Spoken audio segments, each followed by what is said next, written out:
ಹುಡುಗನನ್ನ ನೋಡಿ ಮದುವೆಗೆ ಓಕೆ ಅಂತ ಹೇಳ್ತಾರೆ, ಆ ನಂತರ ನೋ ಅಂತ ಹೇಳ್ತಾರೆ. ನಿಜಕ್ಕೂ ಮಂಡ್ಯದ ಯುವಕರ ಬಾಳು ದೇವರಿಗೆ ಪ್ರೀತಿ ಆಗಬೇಕು. ಮದುವೆಯನ್ನೇ ಕ್ಯಾನ್ಸಲ್ ಮಾಡ್ಕೊಳ್ತಾರೆ. ಕಾರಣ ಇಲ್ಲಿರುವಂತ ರಸ್ತೆಗಳ ಪರಿಸ್ಥಿತಿ. ಮಂಡ್ಯದಲ್ಲಿ ಯುವಕರ ಗೋಳು ಹೇಳತೀರದಾಗಿದೆ. ರಸ್ತೆ ಇಲ್ಲ ಅಂತಾನೆ ಮಳವಳ್ಳಿ ತಾಲೂಕಿನ ಗುಳಗುಡ್ಡ ಗ್ರಾಮದ 20ಕ್ಕೂ ಹೆಚ್ಚು ಮದುವೆ ರದ್ದಾಗಿದೆ. ಹೆಣ್ ಕೊಡ್ತೀವಿ ಅಂತಾರೆ, ಒಪ್ಪಿ ಊರಿಗೂ ಕೂಡ ಬರ್ತಾರೆ. ಊರಿಗೆ ಬಂದು ಊರಿಗೆ ಸಂಪರ್ಕ ಕಲ್ಪಿಸುವಂತ ರಸ್ತೆನ ನೋಡಿ ಮದುವೆನೇ ಬೇಡ ಅಂತ ವಾಪಸ್ ಆಗ್ತಾರಂತೆ. ಮದುವೆಗಳು ಕ್ಯಾನ್ಸಲ್ ಆಗ್ತಾ ಇದೆ. ರಸ್ತೆ ಅವ್ಯವಸ್ಥೆಯಿಂದಲೇ ಈ ಊರಿನ 50ಕ್ಕೂ ಹೆಚ್ಚು ಜನರ ಮದುವೆ ಆಗಿಲ್ಲ. ಗ್ರಾಮಸ್ಥರೇ ಇದ್ರ ಬಗ್ಗೆ ಆಕ್ರೋಶ ವ್ಯಕ್ತಪಡಿಸ್ತಾ ಇದ್ದಾರೆ. ನೋಡಿ, ಯಾವುದೋ ಬೇರೆ ಕಾರಣಕ್ಕಲ್ಲ ಮದುವೆ ಕ್ಯಾನ್ಸಲ್ ಆಗ್ತಾ ಇರೋದು, ಊರಿಗೆ ಹೋಗುವಂತ ರಸ್ತೆ ಸರಿ ಇಲ್ಲ ಅಂತ.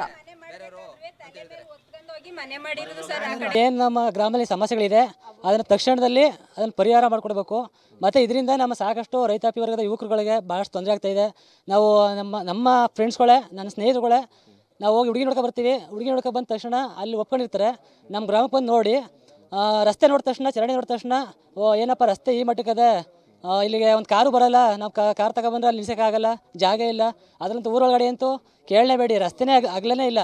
ಫುಲ್ ಎಲ್ಲ ಆ ಕಡೆ ಈ ಕಡೆ ಒತ್ತಿಸ್ಕೊಂಡು ಬಂದುಬಿಟ್ಟಿದ್ದಾರೆ. ಒಂದು ಕಾರು ಸಹ ಕಟ್ಟಿ ಆಗಲ್ಲ, ಅಲ್ಲಿ ಫುಲ್ ಕ್ರಾಸು.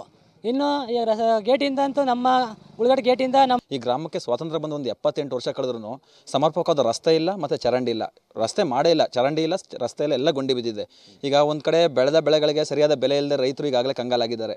ಅವ್ರ ಮಕ್ಕಳುಗಳಿಗೆ ಹೆಣ್ಣು ಕೊಡ್ತಾ ಇಲ್ಲ, ರೈತಾಪಿ ವರ್ಗದವ್ರಿಗೆ ಹೆಣ್ಣು ಕೊಡ್ತಾ ಇಲ್ಲ.